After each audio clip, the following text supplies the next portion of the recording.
Greetings and welcome to the United States Transhumanist Party Virtual Enlightenment Salon. My name is Gennady Stolyarov II, and I am the chairman of the U.S. Transhumanist Party.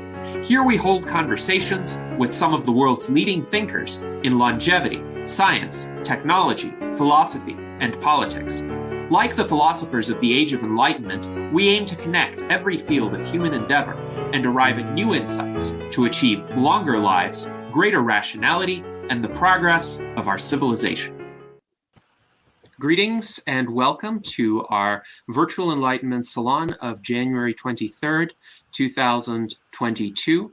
We have an illustrious panel of U.S. Transhumanist Party officers and members joining us today, including our Director of Visual Art, Art Ramon Garcia, our Director of Sentient Rights Advocacy, Tom Ross, our Legislative Director, Jason Geringer, our Director of Longevity Outreach, Ben Ballweg, our Director of Applied Innovation, David Shoemaker, and our member and founder of the Human Achievement Alliance, Dr. Edward Hudgens. And our special guest today is also a USTP officer, our Director of Energy Issues, John Kerecz, who is also an adventurer, world traveler, musician, man of many talents. And today he will share an epic tale with us about his journey to the edge of space. This journey took place on January 28th, 2014, so nearly 8 years ago. We can consider this an 8th anniversary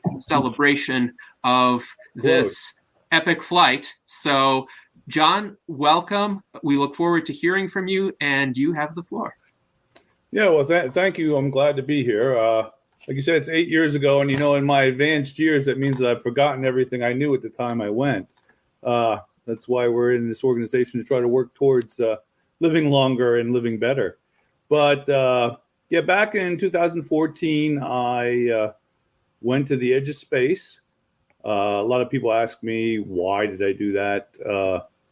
And I always see, why would you not want to do that?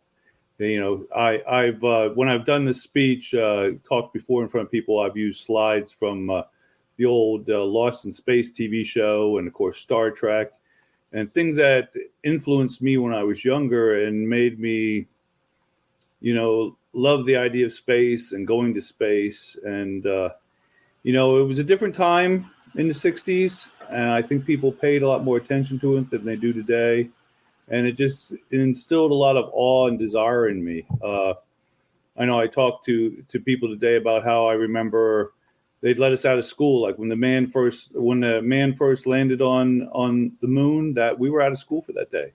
That was a day to be given leave from school and given a day off. I remember them pushing the TV setups. If everybody remembers, they'd have a huge, big TV, ratchet strapped to a big cart, and they'd push that in the room. And whenever the space flights were, they'd actually interrupt classes for you to see it.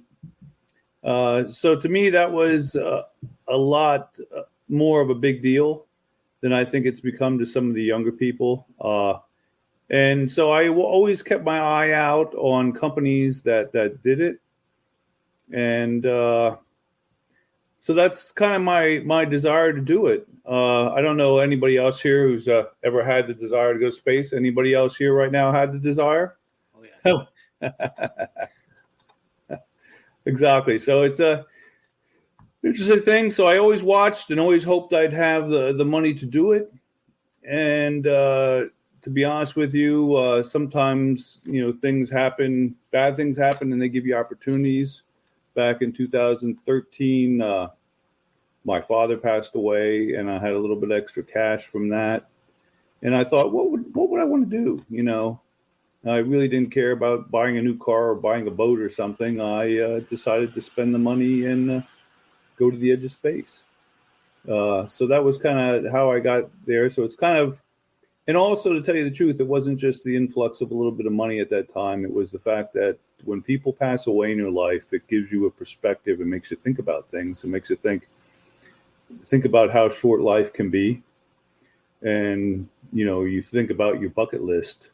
And that's a motivator. I think when other people pass away and you realize that life is not infinite, that there's there might be a calling card for you too coming, that you want to get the things done that you want to do in life. So that kind of motivated me to do it. I did it through a company down in Florida. I always forget the exact name of those. Something Adventures.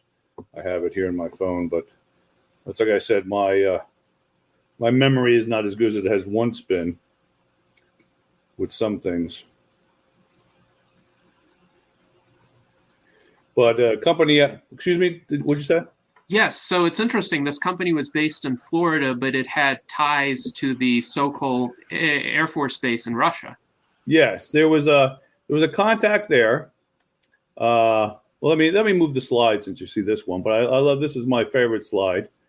I just like to say, you know, they say the edge of space, and the summit's not as impressive as some of the heights that they've gone to. The heights I went to was the unofficial heights. Well, let me put it this way: there's discrepancy in numbers.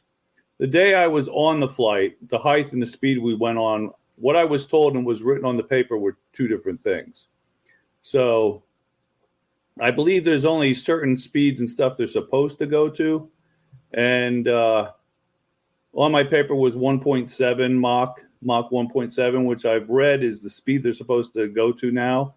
But he told me we went at 2 at the time, and we went up to 22 kilometers. On my paper, it says only 17. But there's one of the pictures they released. Now, what you have to understand to this, doing it through Russia too, is the fact that I was not allowed to use my own camera. I was given a camera from them, and they also had a camera in the, you can kind of see it there. It's in the picture. It's up in the front, down in the lower left-hand corner in the cockpit. That's what actually, if you did go ahead and watch the video, they shot the video from that. So whatever pictures I got from actually being on the Air Force Base and the videos that were taken were either done by them, or I was allowed to have a little camera they gave me. And I really didn't see too many of the pictures of what I took with the little camera. So it's very interesting. But yes, it was a company out of Florida that has a deal with a group in the Russian government. The woman that I dealt with, her father and family had been government officials. And she told me some interesting stories about growing up as in a governmental family, how you always knew you were being listened to, and not to say things you didn't want any other people to know at the time. So that was kind of interesting. But the company also has different setups with different places. They do things in other countries. They do shark cage diving and all kinds of things in remote areas. So they're all about doing high-end adventures for people. So it was very nice getting there. And I'd just like to say I was treated very well in Russia. I'll change the slide. So this is the only slide I pulled up that I found. It was just a canned picture. But I stayed in they had put me up in a 5-star hotel right outside the Red Square, which was very nice. They took me to dinner. I was offered free tickets to the ballet, but I couldn't make that because of my flight. I was there for a little over a week. I think it was 8 days I was there. And the real reason I was there so long was because of the fact that if the weather changed, you had to be flexible and stuff with the flight. As a matter of fact, I originally was supposed to go the beginning of January, and they had an engine malfunction. I had to replace an engine. So I ended up going at the end of January. And I think it was very important to have the engine repaired. I was happy for that. But Moscow was very nice too. Everybody was very nice to me there. There was a great mall there, which was like an old factory that's outside there that's been made into a mall. A lot of shopping outside it. I was always fascinated by there's a McDonald's right there outside the Red Square. Matter of fact, this week when I was talking to Lincoln Cannon, he said he had been there right when it opened in 1988. And McDonald's had what I was told by the woman, I'll call her my handler, because I kind of had handlers that would go places with me and make sure everything was okay. She told me that McDonald's had gotten in, it helped them get in because of them doing the charity work with their Ronald McDonald House and stuff. But there was a Ronald McDonald right in Red Square. There was a Sbarro Pizzas, which I was surprised at. I don't think the Sbarro Pizzas is being that big. And there was a Kentucky Fried Chicken. So that was interesting to me. But it was also interesting to me inside Red Square and inside the churches in there, how they bury a lot of their past political figures and past heroes of the state under the floors in the churches. And it's interesting, if you've ever been to Barcelona, I know the Church of the Family has the people buried underneath the church also. But yeah, my trip to Russia was very nice. They treated me very nice. So that was a nice aspect of it too. I can talk more about that if people want to ask any questions then later or now. So here I put a map on here so you can see. Now I was staying in Moscow, but if you see right up there to the upper right, you can see where the city where the Air Force Base was. I actually went by train to that. It took me like 4.5 hours to get by train to that through the snow and everything. Although it was very nice, felt like I was in that whole thing in itself. I felt like I was in. Anybody remembers the old movie Dr. Zhivago with the train in the snow and everything? Very nice. They treated me nice there. I had my own car, big car, dinner. Very nice. Took that in there and then stayed over the night at a hotel. I was met by another handler and was told some do's and don'ts to the flight to be prepared. I was told to eat a very light breakfast. I was told it was fine to eat a light breakfast because sometimes people get sick from the flight. I was also told, which I thought was quite funny, to make sure I brought some extra underwear because they said there can be accidents on the flight. So, and they have had them in the past. So that was kind of interesting and entertaining. So I followed those rules and ate a light breakfast. And the following day, they picked me up early. We went to the Air Force Base. I don't, of course, have any pictures of that because they didn't let me have any pictures of that. But I think online you can see at the Air Force Base, they do also have a museum there. There may be one or two pictures, but it is a manufacturing where they do make some of the jets. And they do have a little museum there about the history. Very, very happy and proud to show you that. Tell you all about it, of course. It was a little interesting when you pulled up to the gate, though, at the base. It kind of reminded you of anybody remember the old Stalag 13 and Hogan's Heroes TV show? Very much reminded you of that. A woman guard answered the gate to us, and she could have been a bear herself, the way she was built, and grumbled at you. You couldn't understand what she was saying, though, but they very much looked over our vehicle, looked under the vehicle. You know, they have to look under the vehicle with the mirrors and stuff to make sure there's no bombs or anything. That took a while for them to check out the inside and the outside and underneath the vehicle before we could progress. And then we progressed and got there. And if you watch the video, you can see some of the things. It took them a couple hours. They went over things. Not as lengthy as you think it would be with what you were going to do for the first time. They took me through the equipment. I wanted to show a pressure suit here for a couple reasons, because this is kind of something they don't talk about in the new space shots. But I'll get to that in a second. Just going to say that they had me do a little bit of a health evaluation. Had a doctor and a nurse there. I think on the movie, the movie you see like 3 hours cut down into like a little under an hour. So there's a lot cut out in what was there and what was originally taped. But at one point, my blood pressure was up, and they just told me to kind of relax, and they redid my blood pressure. And they said that's quite common. People come in there, they're a little apprehensive, and the blood pressure goes up. So that was kind of interesting. It really was not the kind of medical exam you'd expect for the fact you were just going to go up in a Meg 29 at Mach 2, but it was interesting. It was interesting just for the experience. And then we went into some other rooms and they showed me equipment they'd be sizing for me, the pressure suit, boots, helmet, and all that stuff. Showed me how to use the helmet, how to take it on and off, how to use the breathing mask and put that on. The guy that was my pilot, I was introduced to him. He described, don't pull the red lever, don't eject the seats. Which when I came back from the office after this trip, there was a sign outside my door, which was making fun of that idea of somebody pulling the lever and being ejected. But he talked about that. He also talked about in case something does happen and you have to do that, he demonstrated what you would have to do. And he demonstrated actually landing from parachuting by jumping off the table. So it was kind of interesting, kind of a hands through, but kind of a quick crash course. It took me on things. Did talk to me about the pressure suit.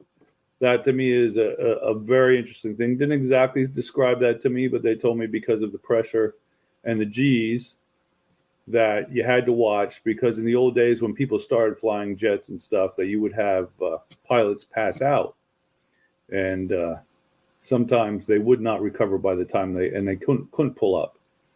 So you have the pressure suit. Basically, the way I would describe a pressure suit is, as the G's on the plane go up, it pumps more air and it squeezes you. And it kind of alters the pressure based on the flight and the speed of the ship. But it's interesting to me because I said that it reminds me of how you are with a tube of toothpaste. You know how you kind of squeeze it from the bottom so the toothpaste comes out of the top, and it kind of makes you feel like that. The whole idea there is to keep the blood up into your brain so you don't pass out, so you have enough blood.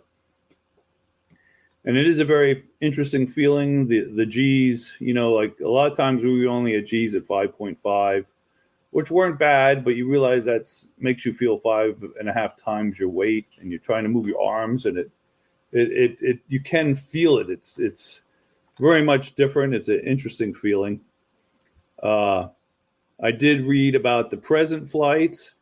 Now, the reason I did want to show this pressure suit is because right now they're not using the pressure suit in the flights that they do now. I don't know about the X, but I know in the Bezo and the Virgin ones, they have smaller jumpsuits, and they say they pressurize the cabins, and they don't need to. And I know there were times with the space shuttles and stuff when they had stopped that. And then after the one space shuttle had an issue, they made them start wearing suits again. They were pressurized because they say it's sort of a double precaution. I'm just not myself, since I haven't experienced it. I'm not sure how pressurizing the whole cabin affects you and gives you that same effect as like I said, the toothpaste effect. I'm not really sure, but I know when I've talked to people, talk to people with Explore Mars that I work with, they talk about the seating and the differences of how the G's can affect you depending on how you're sitting with the forward motion stuff too. So some of that might be worked into the equation. I'm just not sure. I did read on the flight that Jeff said that he was surprised by the G's, and I think they only hit 6 at the most, which is not bad. 5.5 and 6 isn't bad. I'll be honest, I'll mention this again later, but at the end of my flight, I made it through the G's, and at the very end, as we're coming into land, the pilot said, we're not quite coming in right. So he banked it to the left, and the G shot up to 7.8. I felt like a squished bug, and I would say after the G's alleviated, my salmon from breakfast was all over the cockpit. That's so.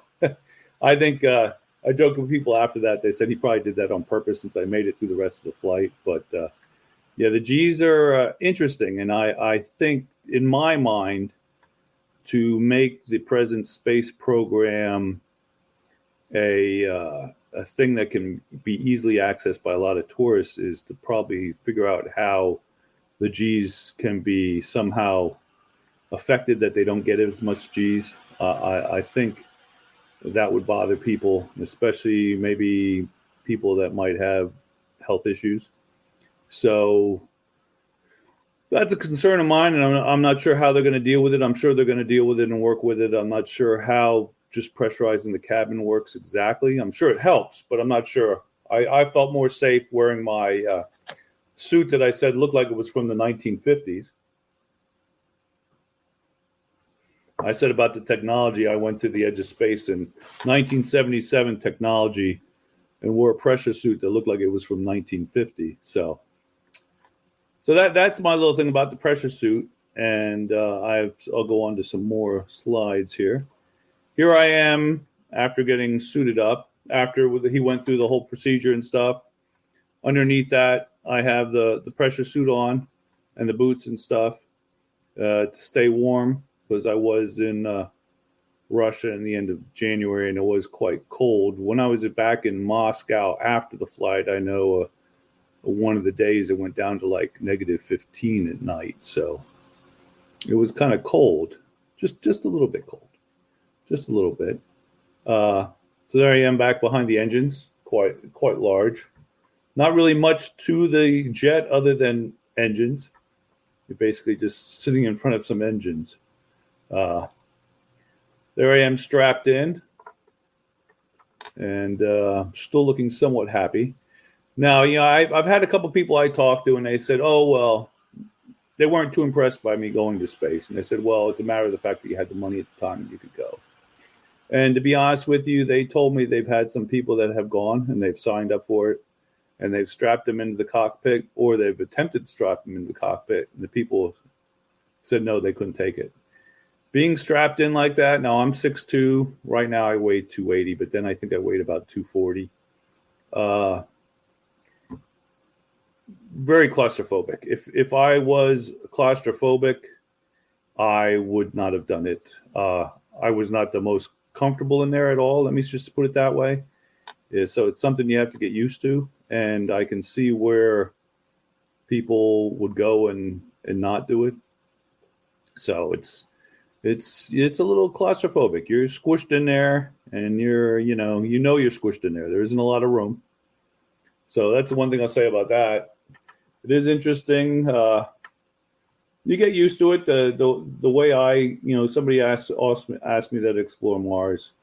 They said to me, well, how did you get through it? Our fear is about, they have the fear with sending people to Mars and how they deal with the claustrophobicness and being in a small confined space. And in my head, I looked at it as I always wanted to do it. I wanted to get it done. And I kept in my head that I knew it was going to be over. It wasn't going to be forever with an endless time limit. I knew within an hour or so we'd be back on the Earth, and it just, it would be over. One of the other things that they did describe to me, I forgot about this back at the headquarters before we got out here at the Air Force Base, was they used a model of MiG-29 to show us the different things we'd be doing, rolling and flipping this way and rolling this way. And then the one thing that he really liked was the thing called the hammer. It was kind of cool, where you just go straight up, stall the engines, and just let it fall straight down before you engage again and go. And that was kind of interesting. They did let me fly a little bit. He kept yelling at me to keep the nose up because, to be honest with you, when you get up high, you kind of lose your perspective a little bit on things. And it's kind of interesting because even when you're rolling and stuff, it doesn't bother you as much anymore. The one time we did a roll and my gloves, we were flying upside down and my gloves fell up against the glass on top. And I remember just going, oh, there's my gloves. And you reach up and grab them. And it was kind of like, oh, there they are, So it's kind of an interesting feeling. You kind of get a little displaced with normality. And another thing I'd say that is nice. Let's see what we did here. I think I put this picture here again. Yep. Getting back to here then after. So I'm strapped in. One thing I want to say before we get up to here, something I realized I never realized before. A MiG-29, those powerful jets, it's not like a jet you take on a trip. It's not like when I came out to visit Dave that time. I went to Vegas and then drove down to visit him. It's not like those jets. You don't need much of a runway for these things. It's kind of like they take off, they go, and boom, you're right up in the air. A lot of power, Not much runway. Really don't need it. So that's kind of fascinating on itself. Interesting thing they warned me that they said a lot of people complain about is that, people complain that you're breaking the sound barrier, but they don't hear it. He's like, well, we're not going to hear it. We're the ones breaking the sound barrier. The people down on the ground, they hear it. You don't hear it. Because he said a lot of people are disappointed in that. But that does make sense. What I wanted to say about this picture here is now, if you watch the film, there's only like at one point in the film where you can see the blackness of space off to the one side.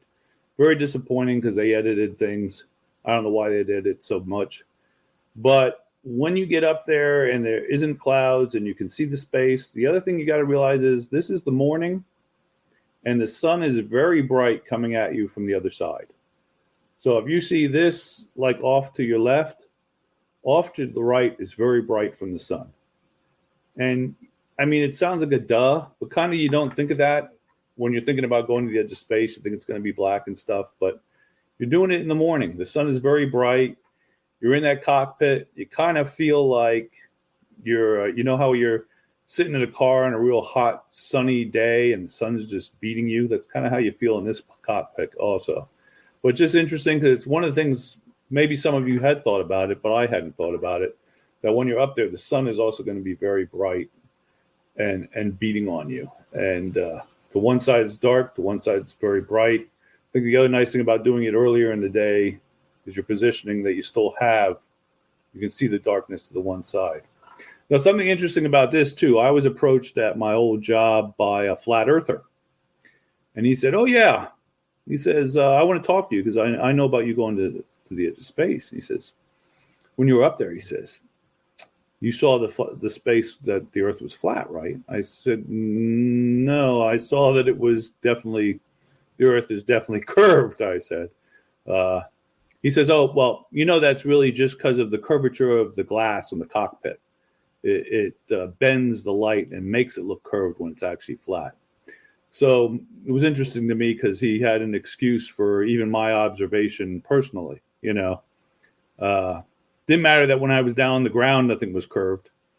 But the minute I got up there, all of a sudden, those windows just started curving things. So that was fascinating to me. So back to the trip, it was very interesting. Wasn't up that high for that long. It's basically the kind of trip where you go up, you see it, you come back down, you get to play on the flight, which was very nice. It was a nice experience. Some days I think to myself, I'm not sure if I would do it again, or maybe I would. I don't know what the flights are like. I like to not experience the 7.8 Gs again. A friend of mine's son flies, and he says that, I think it was 9.2 did him in one time. Made him very sick and puking. So something you have to get used to. I think some people naturally are better at dealing with it. And I think that's some of the people that make the great pilots. So we did some trick flying on the way up. Went up, came back down, did some more trick flying. It was fun to get to fly it a little bit. It's a very powerful, interesting thing. Just zipping along and you see the ground way down below you, a lot different than being in a regular airplane and stuff, and a lot faster than a regular jet. But now, here's something I'd like to show you, something to pay attention to here. Look at my face there and see how nice the coloring of my skin is on that. Now here, after we've come down, there I am getting out. You can definitely look at the coloring of my skin, and I'd say I've become a little green since the 7.8 Gs. I was not feeling the best. That's the one thing I could say about that. Now, they did tell me, though, in advance, though, that some people after the flight would not fly back to Moscow. They preferred to take the train again. They did not want to be in any more jets. I have to admit, I did go back to my room, took a 3-hour nap, and I did take the jet back. So I did take the jet back, although my plans for after the flight originally were to go have some Husky vodka at the bar, which turned into a 3-hour nap instead because I did not feel good. But you can definitely tell the difference there between my skin on that picture and my skin tone on this picture. Plus, I don't think I have that grin on this one. So after the flight, then, of course, this gentleman here was my pilot. He seemed very knowledgeable, and he was a character. He would check with me back when I was flying to make sure that I was still with it when I was quiet for a while every so often. Because sometimes you're just being in awe of the whole thing. And I do agree, Bill Shatner gave that speech about how amazing it is when you can see the Earth from down there. And it does give you a different perspective. It also makes you realize how thin our atmosphere really is and that it really isn't that thick. I mean, we think of it as being thick, but it makes you realize that the Earth is fragile and that we should try and take care of it. But so I have that picture of me and the pilot. Another way of him talking to me, and you can see my coloring is still quite green, shall we say. I kind of look like Frankenstein in that picture. And that's exactly how I felt. I was I'm sure we all had those days where you're feeling very bad, but you're pretending like you're feeling okay. And that's exactly where I was in that picture. Let's pretend like we're doing okay, although we'd like to just curl up somewhere.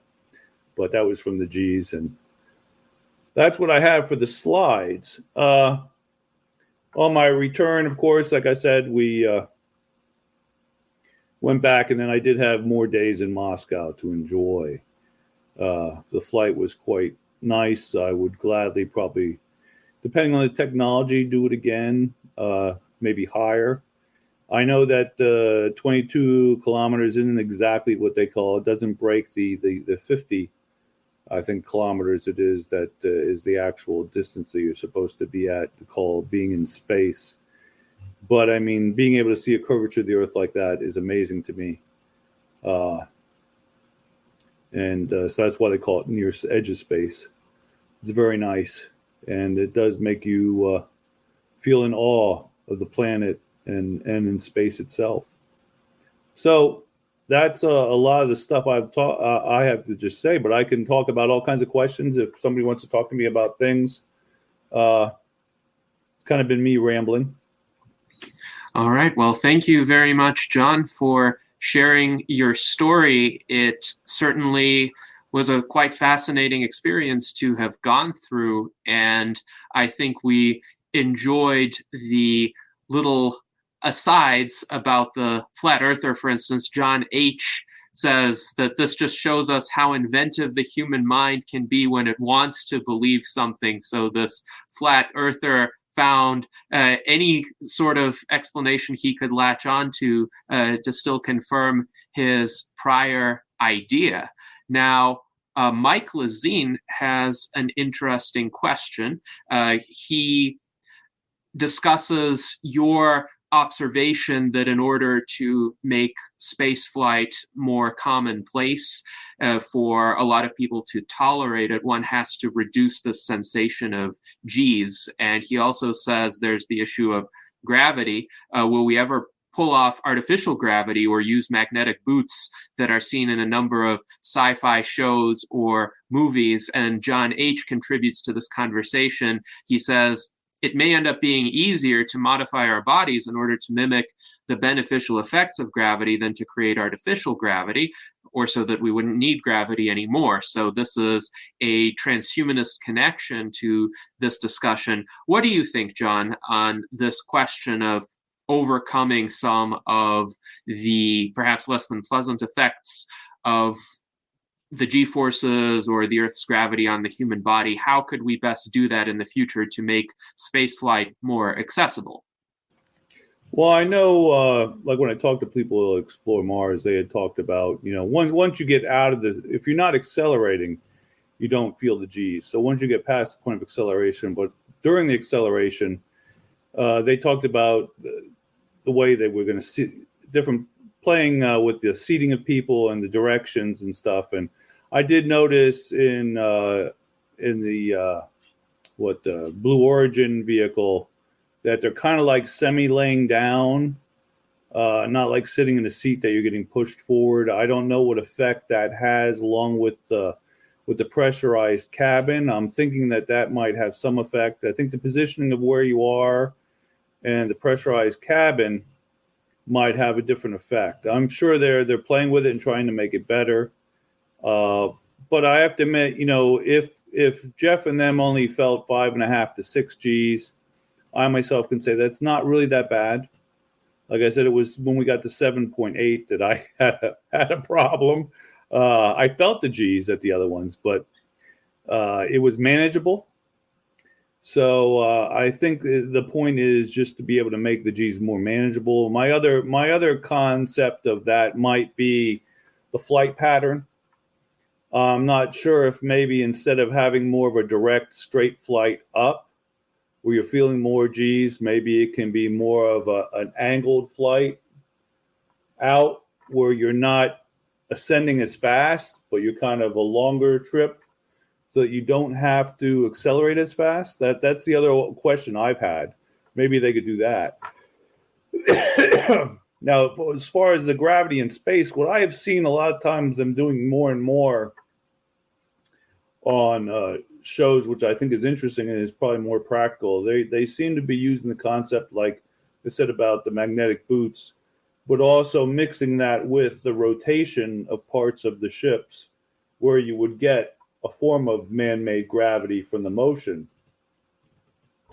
And it seems like today they seem to be using more of a combination of the two, of the magnetic boots and the rotation, so that you would have gravity at times from, the boots would keep you in place for normal activity, but in other places they would have some man-made gravity or the sensation of gravity from centrifugal force. So I think in the future they'll work on that. And I think it'll be probably some of both, where people will probably become more used to it and probably find a mixture where people can adapt. Like I said, 5.5 to 6 G's was not that bad. Although I think if you're going to have a lot of people going out, they're going to want that to be a little better. Yes, indeed. And it was very interesting watching the video of your flight, at least the excerpts that you were allowed to post. And this video is linked here for others who want to see it.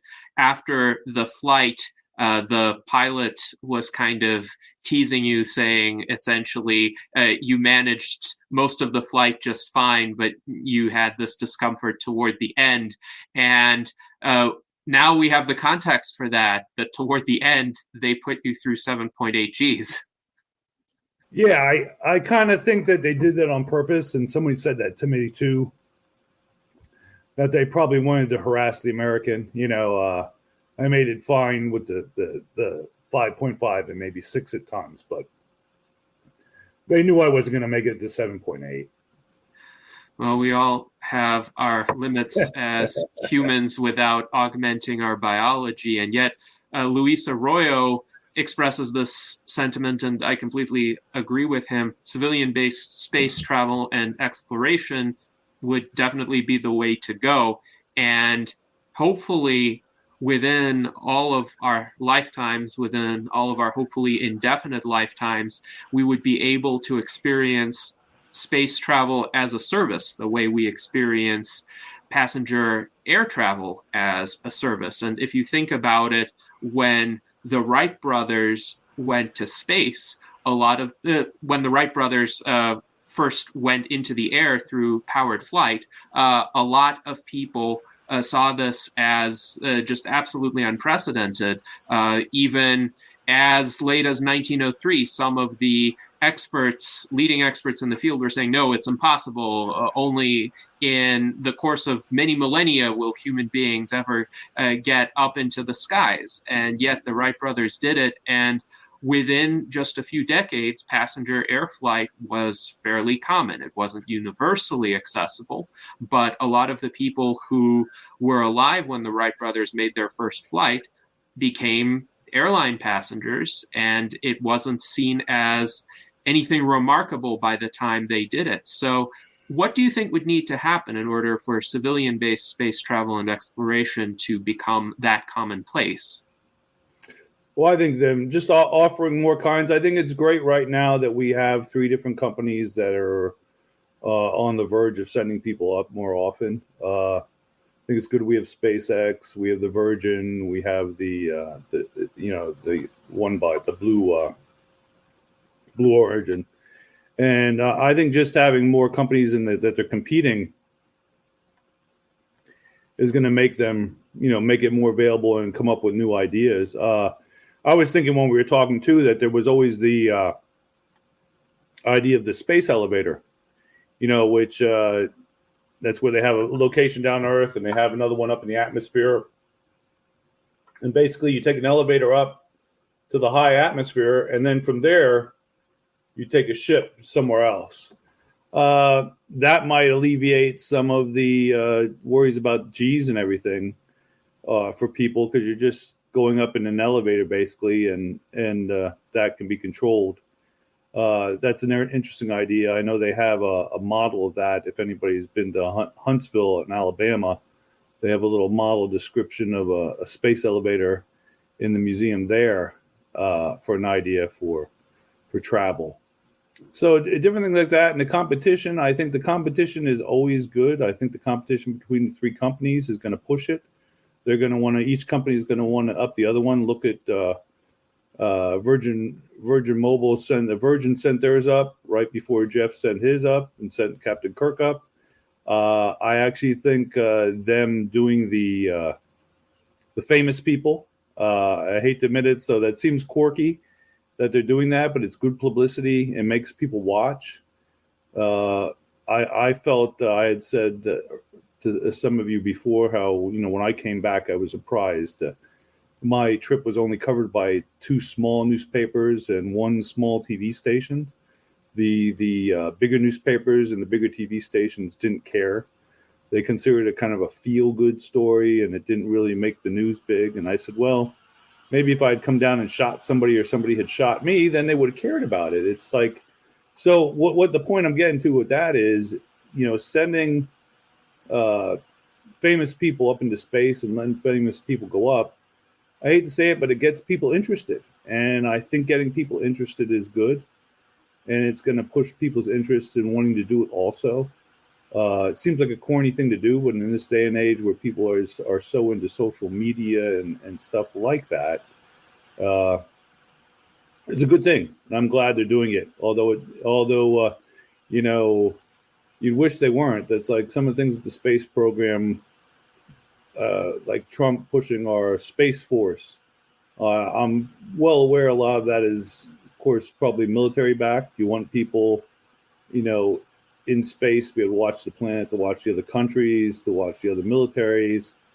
And although I'd wish that we were pushing the space program for scientific reasons and for exploration, I'm happy it's being pushed for any reason, even if it is for military reason. If it's getting us up there, I'm all for it. Of course, I wish it was not. Like I said, I wish it was for scientific reasons. But I'm also a big promoter. People have asked before, why spend money on the space program? Why not spend money on other things? And I think people don't realize, though, that there's a lot of research and there's a lot of side things that come out of the space program that help with other issues. And I even think of this for longevity of the human race. I think when they're working on what enables people to live in space for a long time, what enables people to deal with the G's and deals with the effects of being on other planets and their circulation and making sure the brain gets the right blood and the right nutrients when G's are changing and gravity is changing. And I think that the technology that's going to come with that is going to help us in other areas and might help us even in longevity because of them making sure that man can survive in other atmosphere, or not necessarily atmospheres, but other conditions that we weren't originally made to survive in.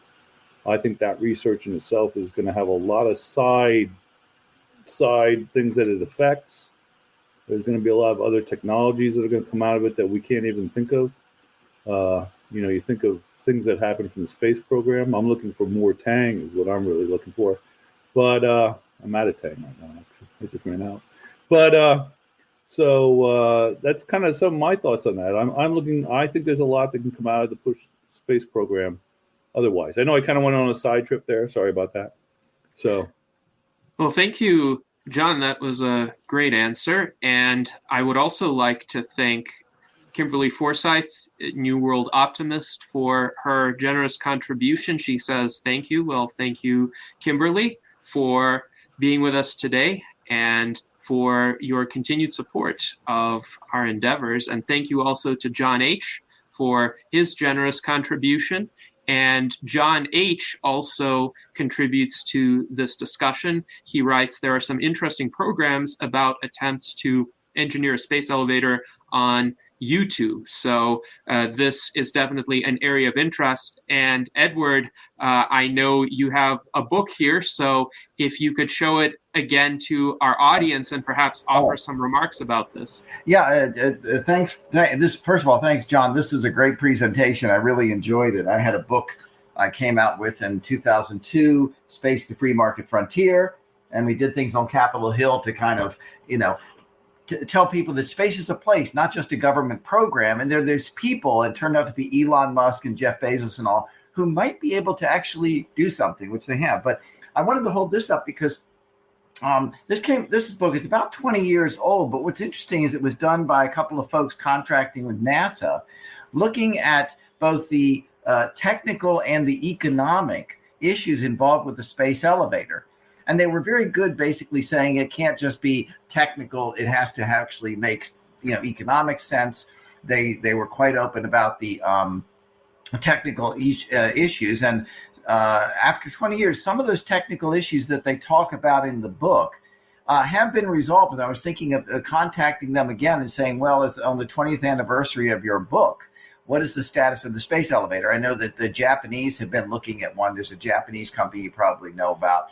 That are looking at a space elevator as well. The big problem is getting the nanotech material to hold together. One of the technical issues is it's like a zipper. If one little thing comes off of your zipper, the whole zipper comes undone. And that's kind of been the technical problem with, but the materials, the strength of the material now is here. So again, it's interesting. This is something to keep an eye on, because while I love what Musk, Bezos, Branson et al. Are doing, it might well be in the next 20 years, 15 or 20 years, space flight, and using a chemical rocket to go up is no longer necessary because we are building some kind of an elevator. So just as a point of information, I'll make one other comment, by the way.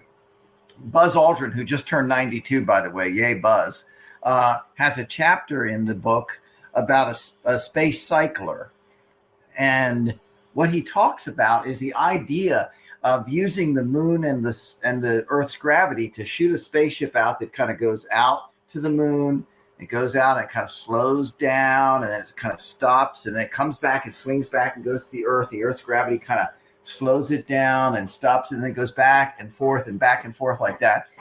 And all you have to do if you want to hitch a ride to the moon or from the moon back to the Earth is you kind of go out, you sit, with your rocket, your chemical rocket, sit there, meet the thing, get on, and there you go, putting supplies that way too. So there's just so much interesting innovation, and I'm really glad to hear that you got to experience one of the first efforts even before Elon and Bezos had their thing going. So again, thanks for the presentation. By the way, I was in Russia in 81, 89, 90 something or other. So I've started to see some of the same things that you were talking about. It brings back some memories. Yes, indeed. So now let us go to David Shoemaker for his comments or questions. Hey, John, really good to hear about this. The curvature of space, you talked about that a little bit. I loved that picture. Other people that I've read about that have seen the curvature of space said that they found it to fundamentally change them in some way, big or small. You mentioned how thin the atmosphere was. Can you talk a little bit about the feelings, what that was like to see that? Yeah, I thought it was amazing. I myself, I was caught up in wanting it to be to make it through. I have to admit, I think some of it was I had some fear of the trip in me. Also, I tell you, I have to admit there was a little bit of claustrophobic of being locked in there, and a little bit of feeling odd with the G's and stuff. I did find that whole part, at that point though. What you could call it almost out of body without it being out of body. You had that feeling where you're floating above everything. So it is kind of a spiritual feeling. At the same time, I was caught up in the fact that, I wanted to make sure that I got back down to earth, so I think some of that took away from what I could have had. I think maybe if I did do it again, I would have more time to reflect on it and, not have the strangest feelings of wanting to make sure everything was okay. I'll have to admit the fact that I know that I was on an aircraft that had just needed to be repaired also probably made me feel good and queasy all at the same time. But it's very beautiful up there, and I think my biggest surprise was, like I'll say again, is about how bright the sun is. And you think about being up there, and you think of the black of space and the darkness of space. You forget that once you get out of the atmosphere, you're not really as protected from the sun either. So to one side of me, it was very bright, and to the other side, you could see the blackness of space, and the contrast in itself was very shocking and interesting, and something I hadn't thought about. I mean, now when I come back and I think about it, of course, you should know that one side's going to be very bright from the sun, and because the sun is up. But I think that was very amazing to see the sunlight like that. Not only seeing, but things look clearer too. Like the stars even seem different. Seeing them in the blackest space, the stars you could see than seeing them through the atmosphere. They didn't have that twinkle effect, they just seemed to be there.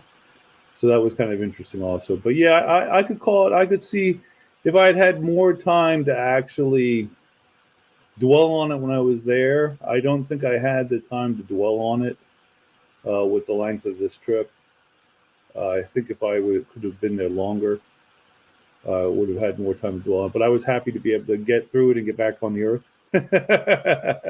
So I have to admit some of that was going through my mind. So with some things you do in life, I have to admit you're happy to be able to get it done.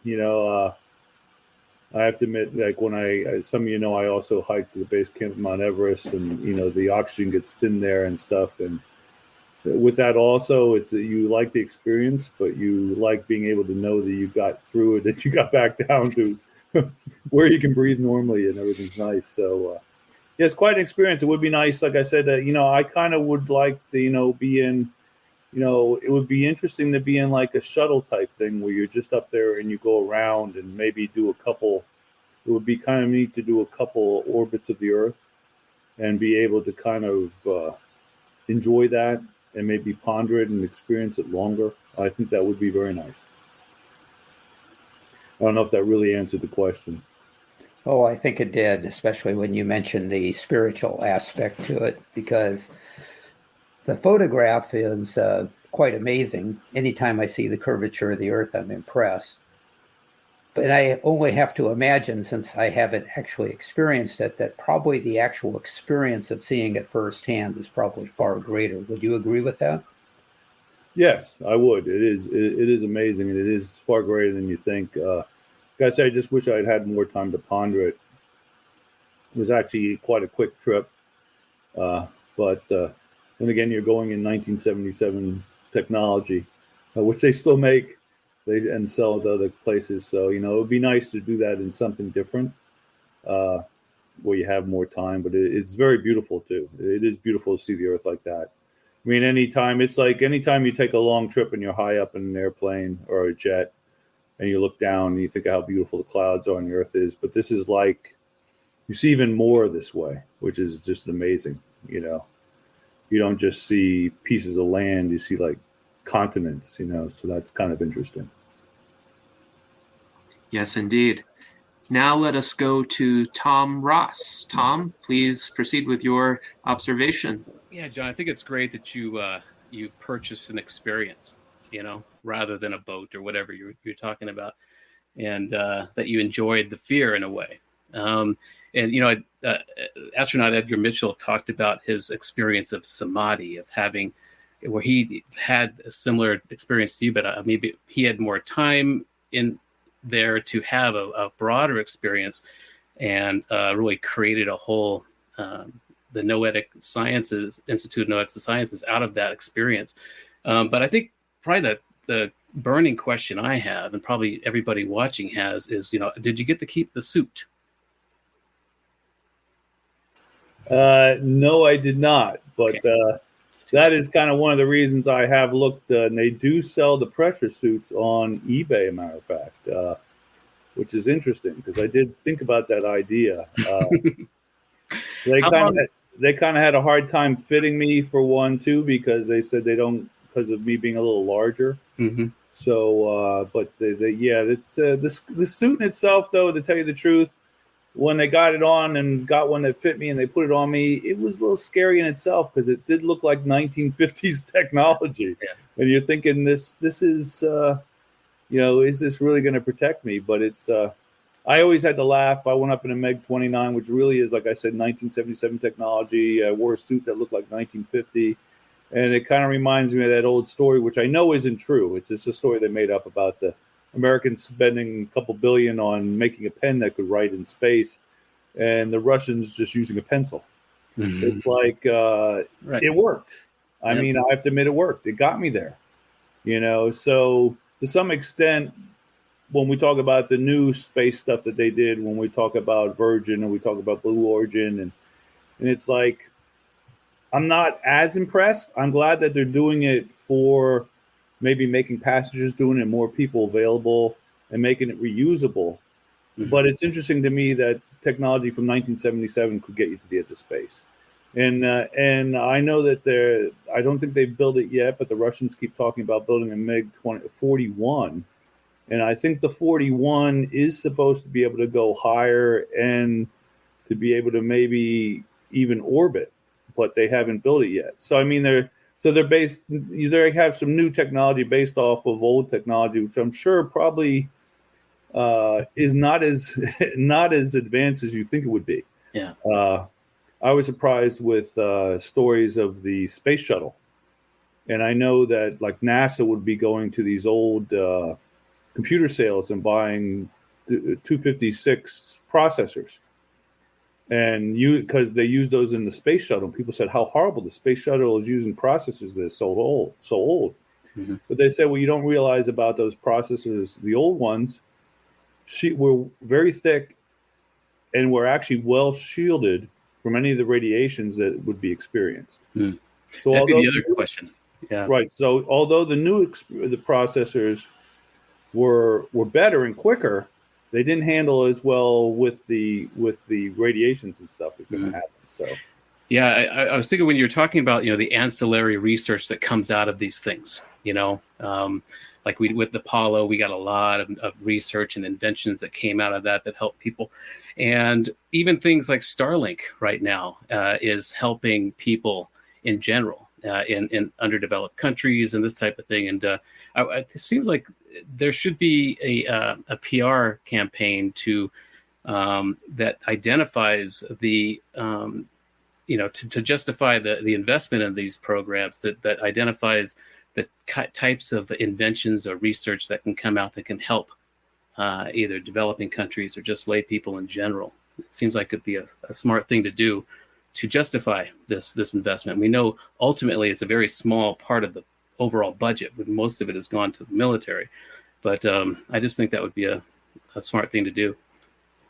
Well, it's interesting you said I joke about Tang, but you think of when they're trying to figure out how to feed people that live on the moon, and you feed people especially that go to Mars, what technology might look into and what hybrid plants and stuff they might look into might be beneficial for third world countries that need to grow food and grow fast growing food in small areas or in bad climates and bad soil. This is very much research that could carry over to help third world countries that people don't think of. So when I joke about Tang, there's other things that really relate to that, although I do love joking about Tang, and I miss the grape Tang. They don't have the grape Tang anymore. But and people don't think about that. We get so caught up in things, and and I know people don't like genetically altered plants, and oh my God. But people forget that throughout history, we've been altering plants and our livestock. We just have been doing it in different ways. A lot of the plants we eat today didn't look anything like they look today.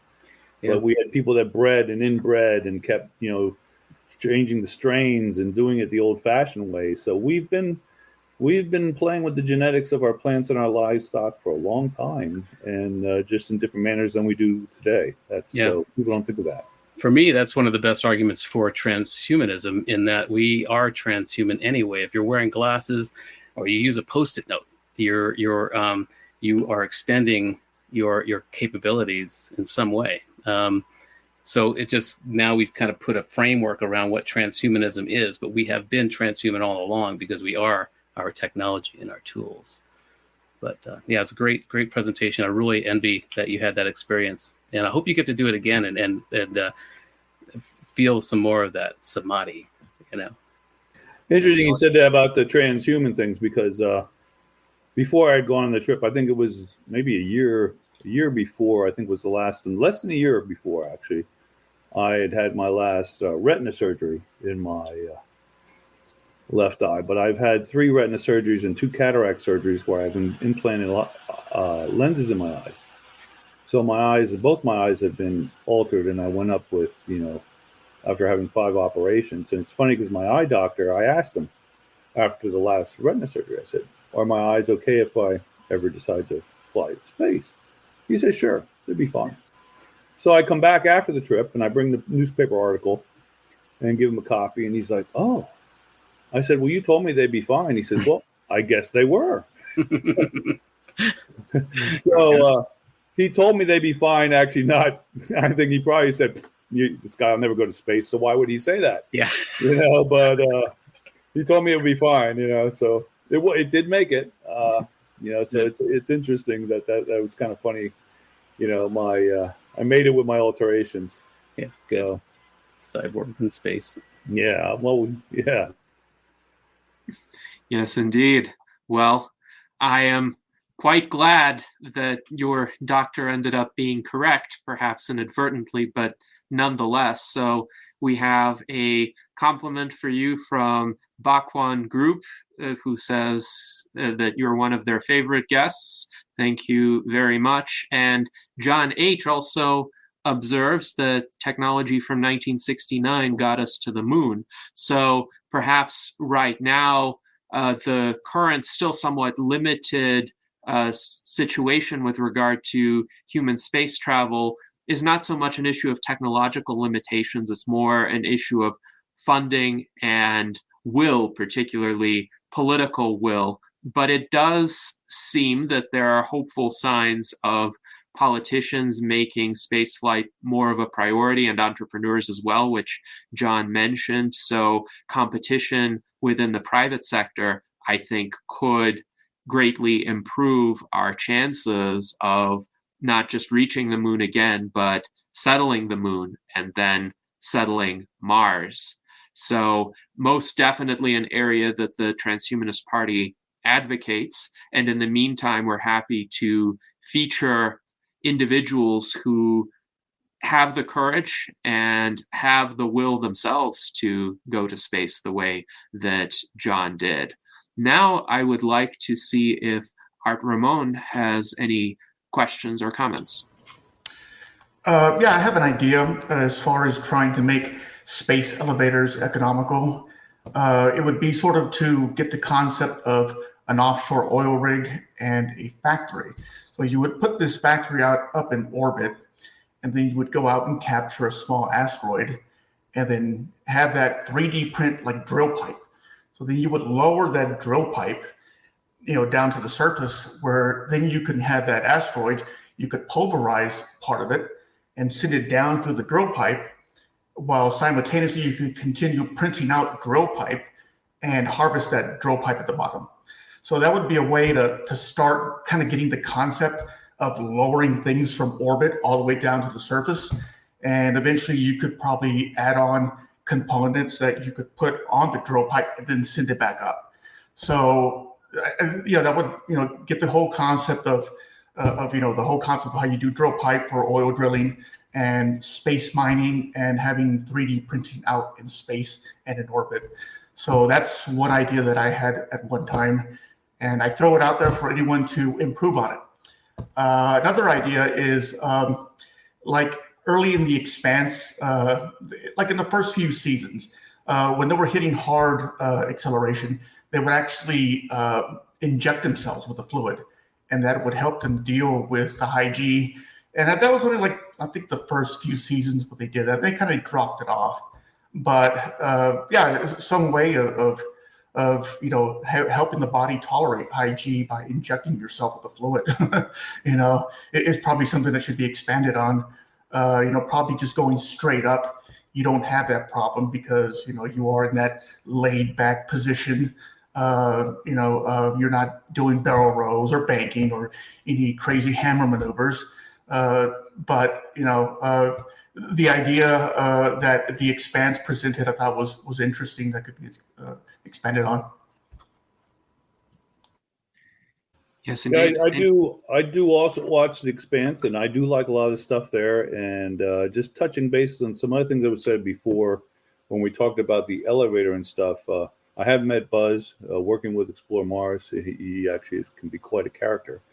But I used to go out with another group, Alliance for Space Development, to down to DC and to try and push some programs. And there are policies that are out there that are trying to get voted on that would surprise you. You talk about, Expanse and the Belters and the people at the asteroid belt that are mining for minerals and stuff and supplying the inners with it back to the planets, Earth, Moon, and Mars. And, that's very much be surprised that is being looked at today. And three of the things that we would go out with that group and talk to them on Capitol Hill about, one of them was policies on trade for when they do get that far. And that it's on the books now with bills that are talking about the trade policies and stuff. I mean, the government is looking at already what the rights are going to be and what the trades are going to be. And also about other incentives for businesses in space that already is being looked at. And another thing there were three things. Those are the three things about the asteroid belt's rights, business incentives in space. The third thing we were looking at when we're going out with them was talking about a bill on the books that was about a satellite that was actually going to be put between Mercury and Venus, or in Venus's orbit, just not right at the planet, of course. Supposedly, the reason for this satellite is to watch for any oncoming meteors or comets that could hurt the Earth or interfere with our planet.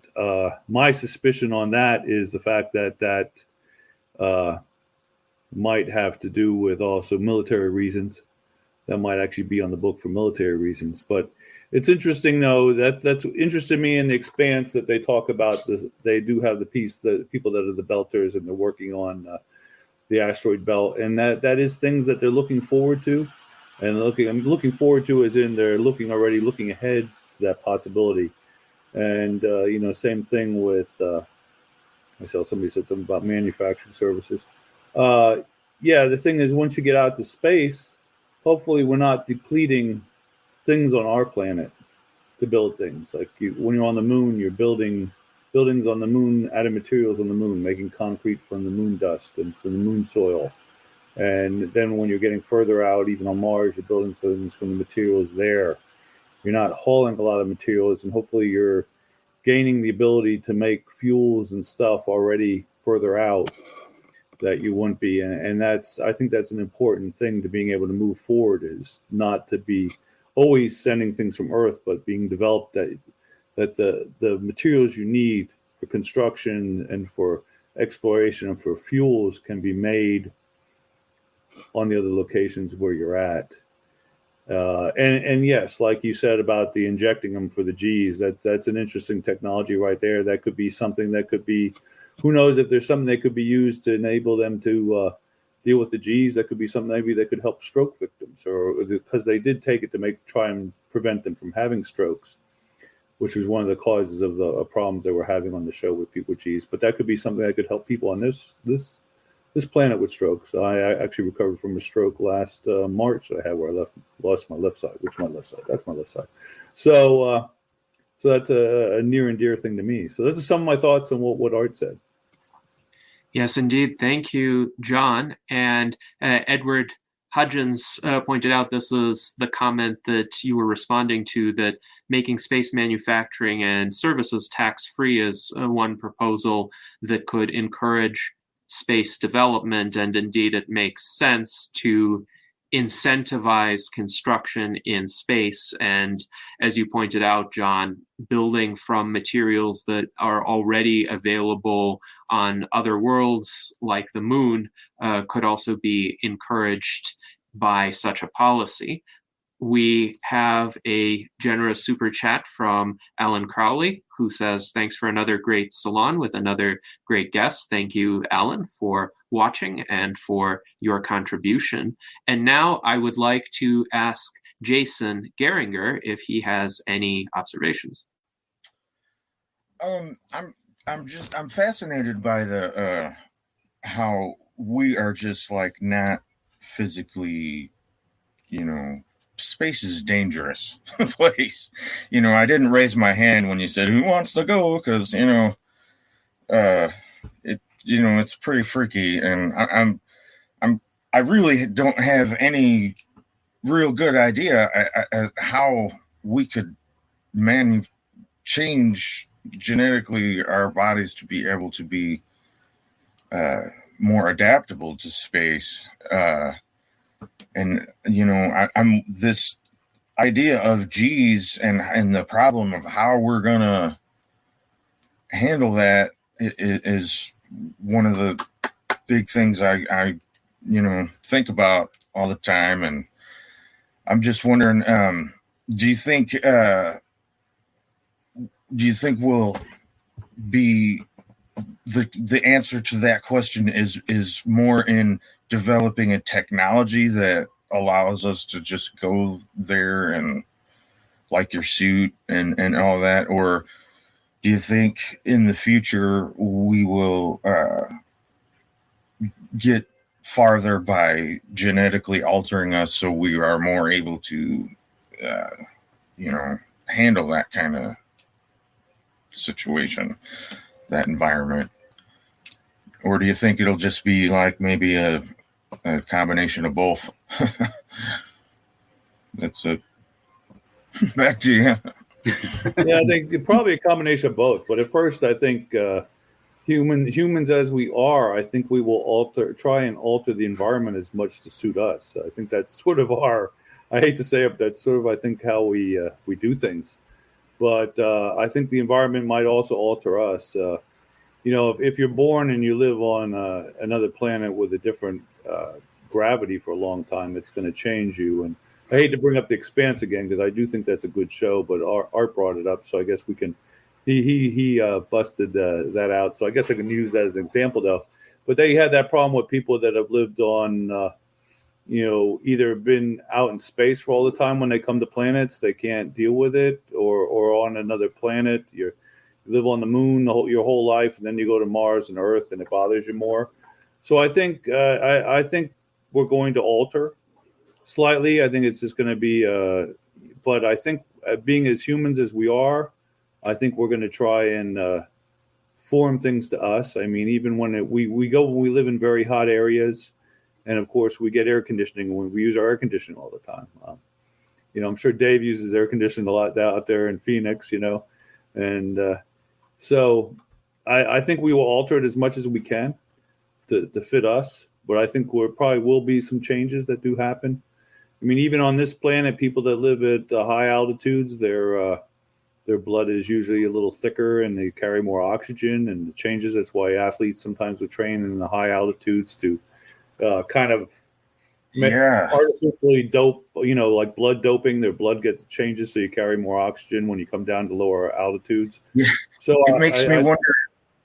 if in the future we'll train our soldiers on like a planet that has high gravity, and then they end up all huge and stocky and just, we train Hulk dudes on, I wonder if the higher gravity will have like an effect. Maybe we can just end up with superhumans just by growing up on a big planet.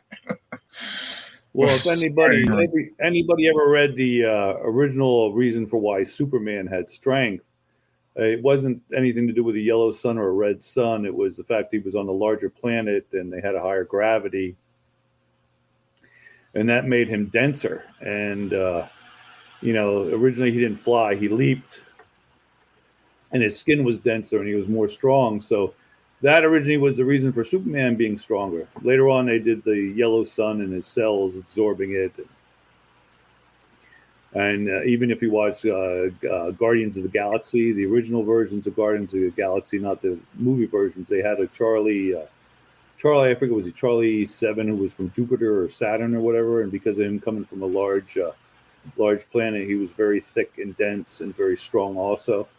So, that has been some theories I've had. But I think past the point, though, I think somehow it would take a while for us to develop to be able to live on planets like that.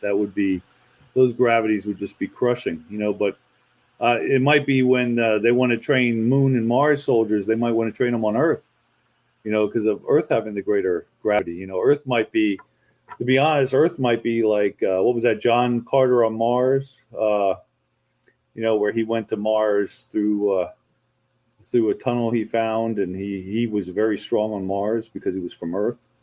So this might be funny, but this might be the planet where they train. I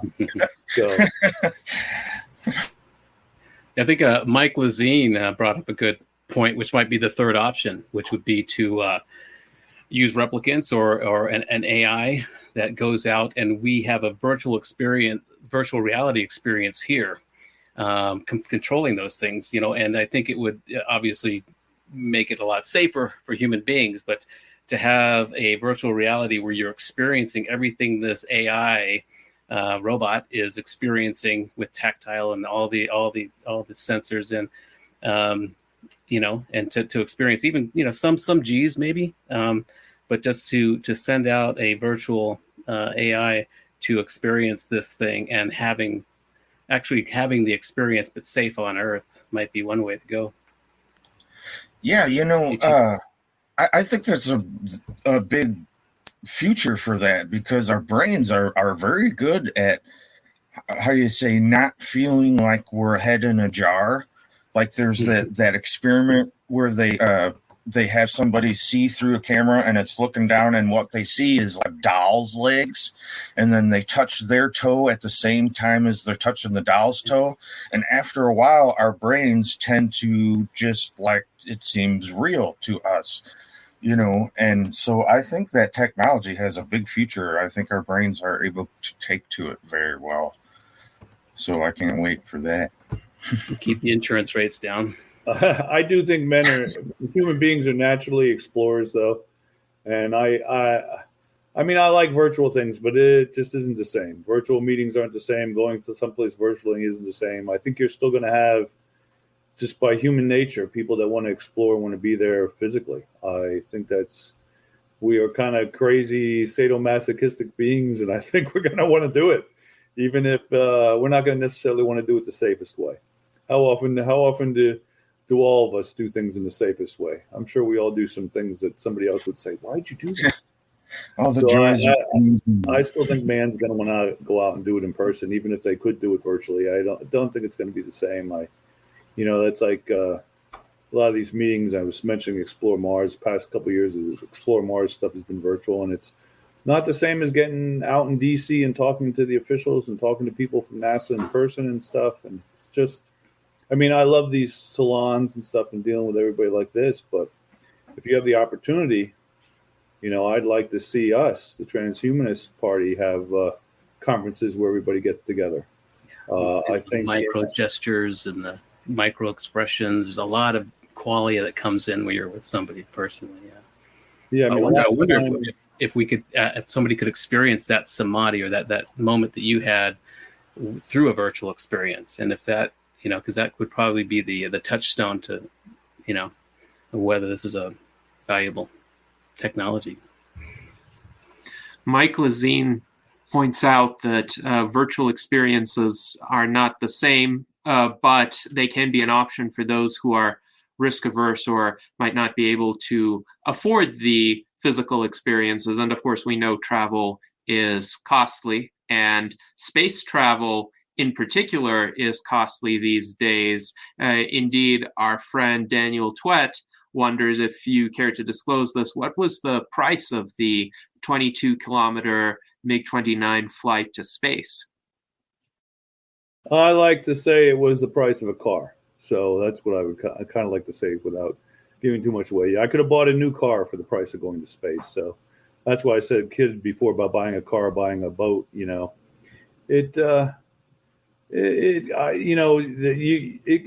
I'll give a price. It was about $30,000 it cost me, but I thought it was well worth it. The MiG-22, the MiG-29, sorry, was a lot better cost effective than what they're charging for the Virgin and the Blue Origin flights.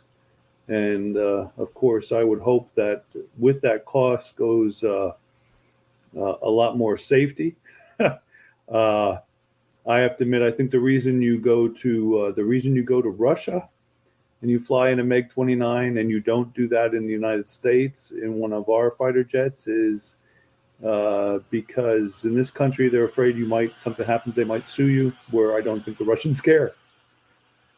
Yeah, so it's interesting to observe the differences in attitudes toward risk. And I have a bit of familiarity with those attitudes from that part of the world, having been born there myself. But 30,000 is not bad at all, especially for 2014, and especially when compared to the prices that people who essentially either have to be millionaires or have to be invited on the Virgin flights or the Blue Origin flights were paying. So 30,000 versus at the very least hundreds of thousands of dollars for those flights. I wouldn't be surprised if the cost for those flights was in the six figures, but a lot of people could afford $30,000 flights to space. Indeed, I'm surprised that more people do not regularly partake in those kinds of flights. So maybe so you want me to send you the information because you're off tomorrow, right?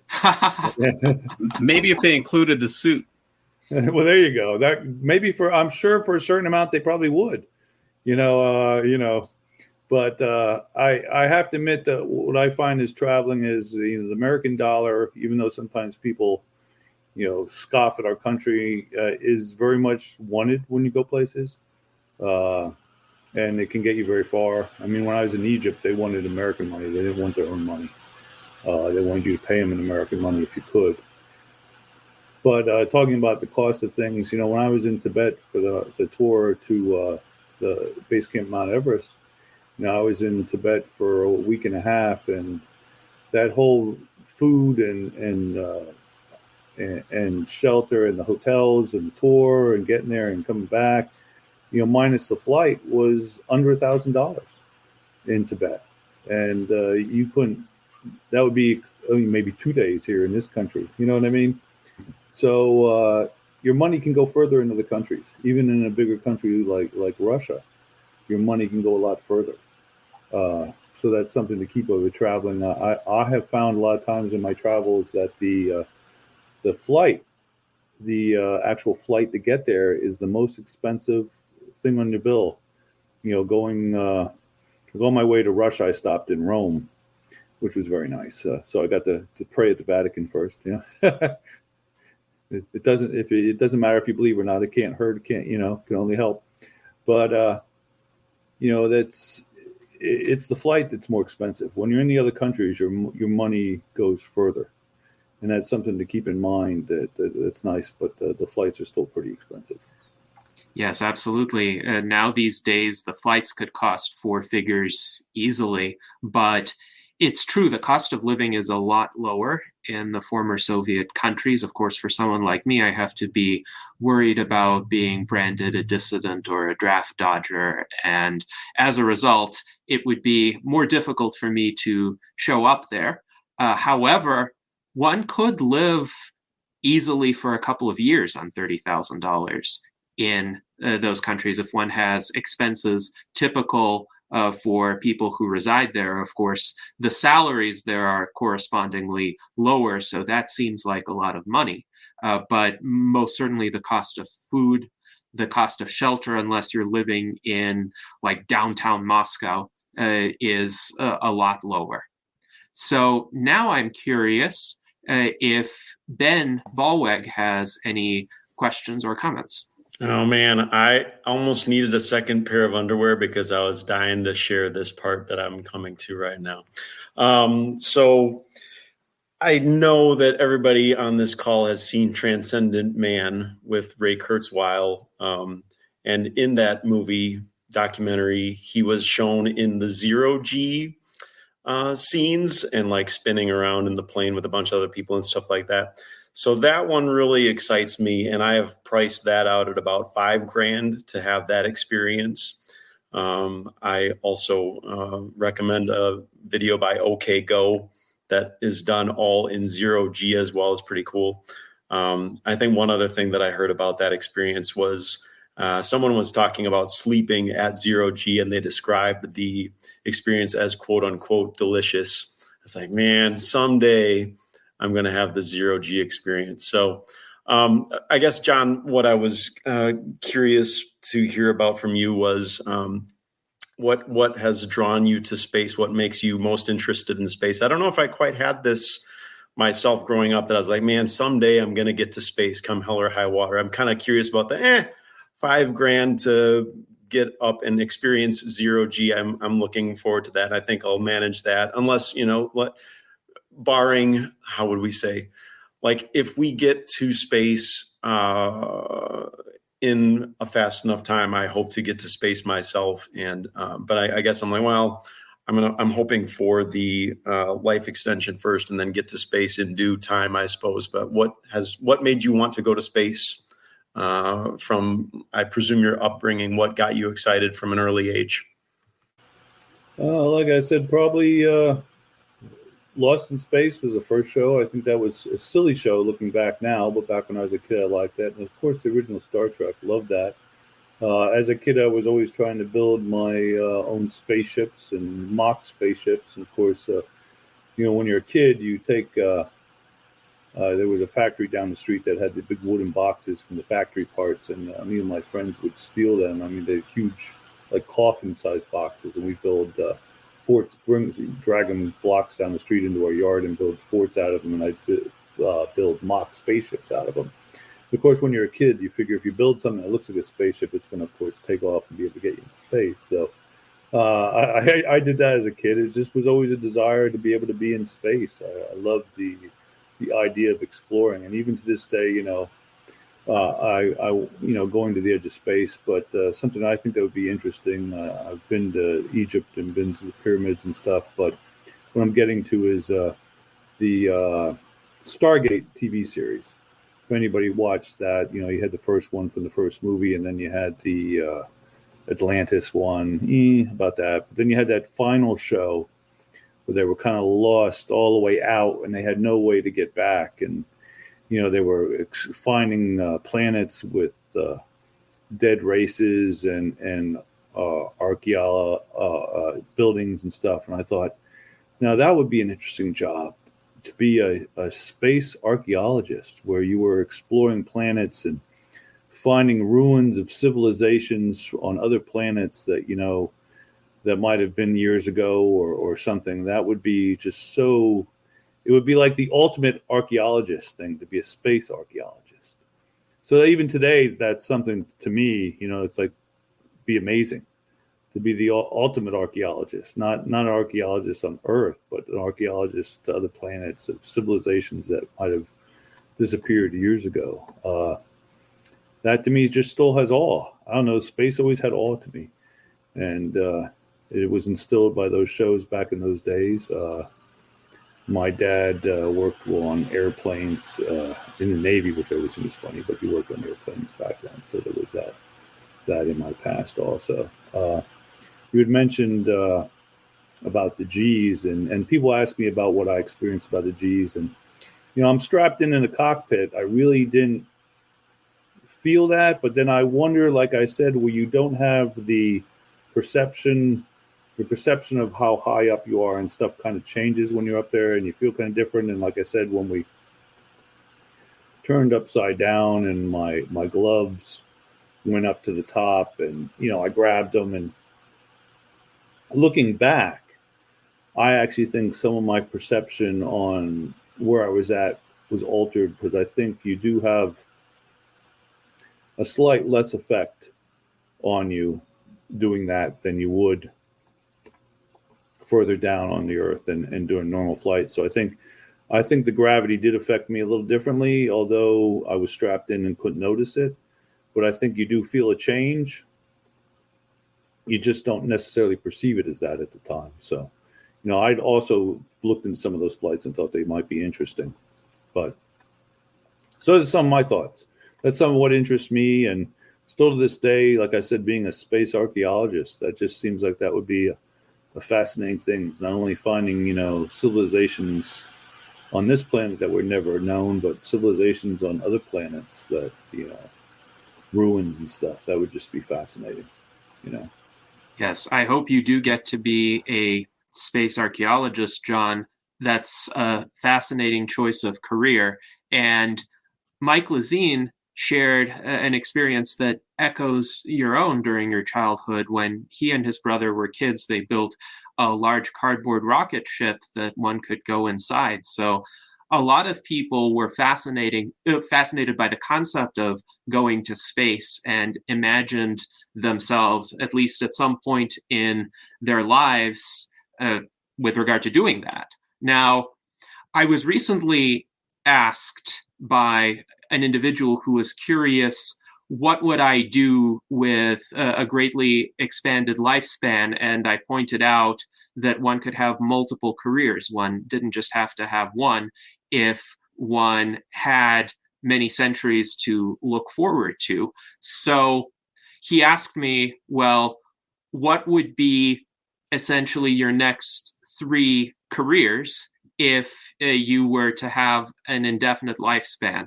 And I told him, well, I'm currently an actuary, but I only plan to be an actuary for 25 years total. If certain things go according to plan, I could retire from the actuarial profession when I'm 47. So my next career, assuming 25-year spans for careers, would be being a gentleman philosopher. And I'm kind of preparing to do that right now. What I'm doing as a hobby right now, hopefully will be my next career. And then 25 years pass, so I would be 72 at that point in time. I would like my 3rd career after that to be composer. So when I'm a gentleman philosopher, I'll do a bit more composition on the side.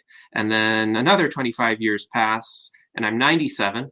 And if everything goes according to plan, I said my 4th career would be space developer. Now, it wouldn't necessarily be going to the edge of human habitation at that point in time, because hopefully space travel will be a lot better established. So when I'm 97, it will be the year 2084. So in 2084, hopefully we'll have very convenient trips to the moon, to orbital bases, and maybe even to Mars. We'll have regular passenger flights to Mars. And it would be fascinating to consider what other structures could be built there. I might not even be building structures at the edge of human habitation, but perhaps some nice grand buildings on Mars. That would be fascinating. But John, I hope you get to be the space archaeologist at that point in time, and maybe we'll start having flights to other star systems. That would be quite fascinating. And we transhumanists, we are trying to reach a world where that would be possible, where I could be a space developer at age 97, and you will be in your second century of life, John. So you can go roam the star systems and be a space archaeologist. Yeah, I got to look now. I hope there's a home study course for that somewhere. I'm going to look on the computer when we're done tonight. I'll sign up. But a couple things I did like that. There was a French TV show. I forget the name of it. We had talked about this before in a meeting that we had. But where they talked about people living, they had found that something from one of the jellyfish enabled them to live for extended periods of times. And the oldest person, I think at the time, was 168. But in this program, they made it mandatory that you did have to change your profession after a certain age. You know, like the one guy that was a policeman, I think he was already like 119 or something. And they were mandating, he already had been a policeman longer than he should have been, because they found for people to help them with their sanity, actually, and to enjoy living long, they had to change professions. It was good for them mentally, and also, you know, to live that long and to change what you did, and it kept life fresher. So that's interesting that you mentioned that, because they had mentioned that in the show as something that they actually made mandatory for people to still, you know, live long and enjoy your life, not get bored with what you're doing. It's interesting. Earlier you said the comment, when I was coming out of Russia, my last name Kerecz is actually Hungarian, and actually I was questioned by one of the customs officers. Well, you have a Hungarian name, and you says you're American here, and it says, you know, and he kind of questioned me on that, and I just was kind of like, well, America's kind of made up of immigrants from all over, so I mean, it's not. I don't know of a name that's truly American. So even if you were white, if I was John Whitefeather, that's still, you know, it looks like the Indians migrated from the Mongolians and also had a heavy Viking influence too. So, I mean, it was interesting, though, how he questioned me on having a Hungarian name and being an American. So you're probably good you don't go back. Maybe wait until they give you the flights in this country. Yes, indeed. Well, imagine the kind of questioning I would get for having a Russian name, and particularly for having quite vocally denounced the regime of Alexander Lukashenko in Belarus. So there are certain cases where American citizenship doesn't protect one, especially when one of those countries still thinks that one is still their citizen, even though I do not agree with that interpretation. But it is easier for American citizens, particularly American citizens with American or sufficiently American names, to visit the countries of the former Soviet Union. I would exclude the Baltic states from that description, because you could very easily go to Lithuania, Latvia, Estonia. They won't give you any issues of that sort. But apart from that, I think it can be very difficult if one is seen as having a connection to that part of the world. But if one is seen as just being an American visitor who is there for tourism or to have a certain experience, apolitical, then I think it's quite doable. So thank you for that aspect of the conversation. And also, we have an interesting observation from our friend Daniel Twett, who writes, "We are all in space on Spaceship Earth," technically correct. "We need to become better crew and better crew people." So we also need, I think, better captains, better pilots for our spaceship. So John, what are your thoughts on that? Yeah, I agree. And that's what when I mentioned that about realizing how small and how thin the atmosphere really is, I think that's, I think Shatner mentioned that too. And it makes you realize how fragile it is. I think when you're down here on the surface, you just think the atmosphere is immense, and it really isn't. I mean, the distance is very short, and there really is not as much air and atmosphere as you think there is from your perspective of down the ground. And so, it is something that we should work on. I mean, you have the people that don't believe in global warming or climate change, and it's like, I'm not saying either way right here, but if we're going to watch the environment and make the Earth a cleaner place and a better place, if there is no climate change, does it matter if we're making it a cleaner Earth? I mean, just the fact that it's a cleaner Earth and a healthier Earth, I think, is a reward in itself, even if we're not worried about a climate change. So I don't think, that we have to be motivated by that. We should be motivated by the fact of keeping our planet clean and healthy, and therefore keeping us clean and healthy. So it's, it kind of reminds me of that idea is, sometimes people are afraid to do things because they want to go to heaven instead of hell. So you want to be good so you don't go to hell. But I think you should want to do good because you're doing good. And I think the same thing with our environment and taking care of our Earth. I think we should want to take care of our Earth because it's the right thing to do. I have my fears as far as when we reach out to space. My fear is that man will just be like a plague that just reaches out and destroys things as we go. I mean, I'm afraid we'll do that. I hope we won't.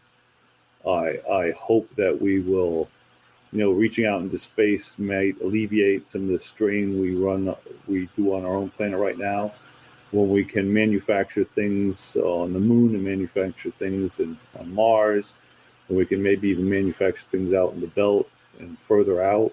I'm hoping that can alleviate the damage that we do to our planet, and we can equalize it out. But I hope that we're not like a evil swarm of locusts and just annihilate all the crops and everything as we go and just keep spreading out across the universe. I hope that's not what the human beings become. I hope we, take care of things because it's the right thing to do, and we want it to be there for our next generations, or for us if we live for a long time. So you have to think of it that way. Yes, thank you, John. And your comments have sparked some great viewer engagement. I've been posting some of the viewer observations as you were speaking, but also your comments reminded me of a debate that I participated in recently on the last day of 2021, and David was there in attendance. It was hosted by Sharif Rana, our Director of Foreign Relations, also with the World Talent Economy Forum.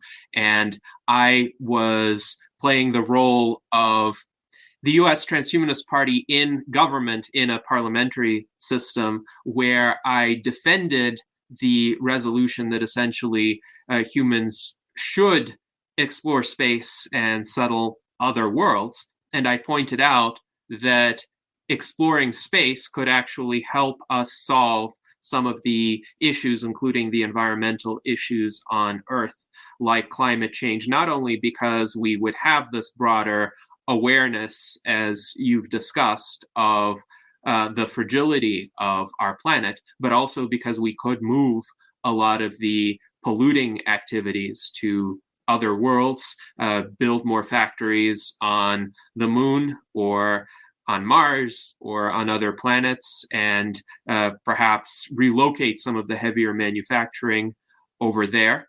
But also we would have a bit of a safety mechanism, so to speak, if not all of us are on the same planet. So if the Earth were to encounter difficulties, we would have other humans who are able to help. And Alan Crowley also agrees with you. Let's do the right thing because it is the right thing. Kathy Pernisek says, thanks for the observations, John. Lots to think about. And I also want to highlight a recommendation that our friend John H. made of Waldo, a short story by Robert Heinlein. One can read more about it on Wikipedia. This is a story of a person who lived in microgravity in Earth's orbit. So going back to the discussion on the differential effects of gravity. So now we are about 10 minutes from the end of our virtual Enlightenment Salon. I would like to ask for closing remarks from the panelists, anyone who wishes to offer them, and then we will go to John for his closing statement. So who would like to begin with some closing remarks? Jason? I would just like to echo John's point about, I really hope that when we start going out into space that we really bring our ethics with us, and that the frontier isn't just dominated by corporate, interests, and that, as we encounter, whatever else is out there, we put our best foot forward, and not the savage inside that we, let our better angels of our nature speak for us instead of what we've been doing for most of our evolution. And I hope so, and hopefully that's part of what we're doing here is, putting our best foot forward. So that's it. I'm optimistic, but I hope that we do the right thing. Yes, and I think our friend Sergei Gubkin in the chat agrees with you. He believes the transhuman civilizations will progress not only in terms of technology and lifespan, but ethics as well. And I think we have to, in order to achieve new technological heights, because deploying the technologies effectively will require an improved ethical framework. That's one reason why we have these virtual enlightenment salons, to prepare the society ethically for the next generation of technologies. And Sergei also points out that slavery got banned, as well as serfdom in countries like Russia, even a little bit before slavery was banned in the US. So slavery was banned in 1863 in some parts of the US, and then 1865 in the rest. And Tsar Alexander II banned serfdom in 1861. And the Nazi and communist regimes were condemned during the 20th century. And there have been other improvements as well. I think there's a lot more tolerance and acceptance of people of a variety of backgrounds, a variety of orientations and lifestyle choices, as compared to even 20 or 30 years ago in this country. So there has been a lot of social progress, a lot of moral progress. Jason, you mentioned The Better Angels of Our Nature. And of course, Steven Pinker has a book by that title that documents a lot of this progress. So I'm quite hopeful that we will be more enlightened and more ethical as we colonize space. So who would like to offer some additional closing statements? David? Yeah, thanks, Gennady. I wanted to jump in on this topic of taking care of Earth, because Earth is the seed, if you will. Right now, we're talking about, you mentioned climate change and so forth, very valid, in my opinion, by the way. But also talking about space, think of all the satellites that are up in space now, and think of all the space junk that's up in space. And I realize there's some efforts to try to clean that up, but that's starting to sound an awful lot like, gee, we need to take care of the Earth. We also need to take care of what's floating around the Earth. And we've got a multinational form of international government, if you will, where countries have to agree and get out of each other's way and posture. And if you extend this out to the moon and to the Lagrange points around the Earth and the moon, and then on into Mars and the belt, there's a lot to consider here as far as we move out. Do you have any ideas or any thoughts on multinational laws and enforcement for taking care of the space that's around us and the places where humans are going to go? Yes, John, we would be interested in your remarks on this.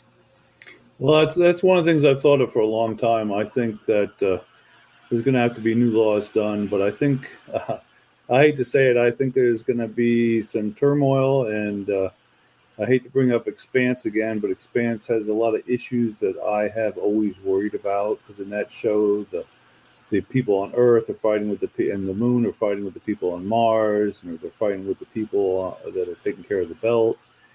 And I hate to say it, but I think that's going to happen. I think that's in our human nature.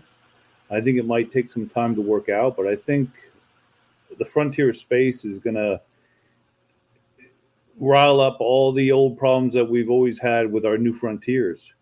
Even when we came to America and settled in America, how the troubles we had, and we had the Revolutionary War, and then we had the Civil War, and the Mexican, the little war with Mexico. I think we're gonna find that we're gonna have that again. The one thing I think it's gonna do is I think people on the Earth will probably unite against it'll probably be those damn people on the moon and those damn people on Mars. I think all of a sudden nobody will care what color and religion you are on Earth, because then you're an Earther.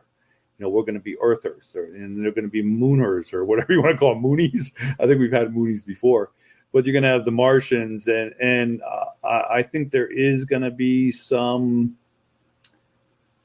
fighting and some confrontation until it all settles down. But I think eventually it will settle down. I just think it's in human nature that it's going to be like that, and I think it'll have to get worked out. And let's put it this way: I hope it will get worked out, and I think it will. But I think there for a little bit there's going to be some rough times.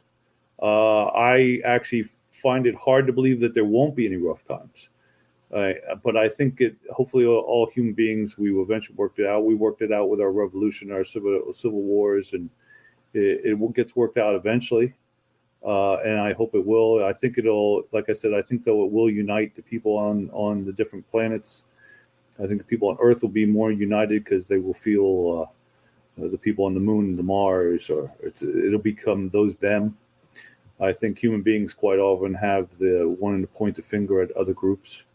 It'll give us different groups to unite against, which is sad in itself, but I think that's some of human nature, which I've said before too. People always say, going to being, androids won't have that, or synthezoids, if you want to think about a synthezoid instead of an android.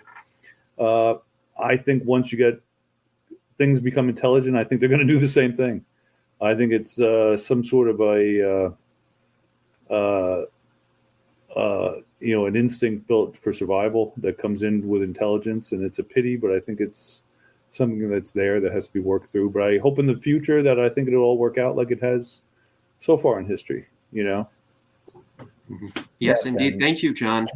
And this reminds me of The Moon is a Harsh Mistress, which is a famous novel by Robert Heinlein about exactly the scenario you describe, where a rift forms between the lunar colonists and the population back on Earth. And I think Heinlein, of course, takes a sympathetic view toward the lunar colonists and their plight for independence, but definitely the human motivations are not going to go anywhere when we've colonized space. I also want to highlight a comment from Tom Ross, since his computer unexpectedly disconnected, but he has a closing thought. He hopes that we can develop an AI or virtual reality experience to give everyone the samadhi necessary to take our stewardship seriously. So we have a minute left in our virtual enlightenment salon. So John, I'm hoping you can give us some closing thoughts.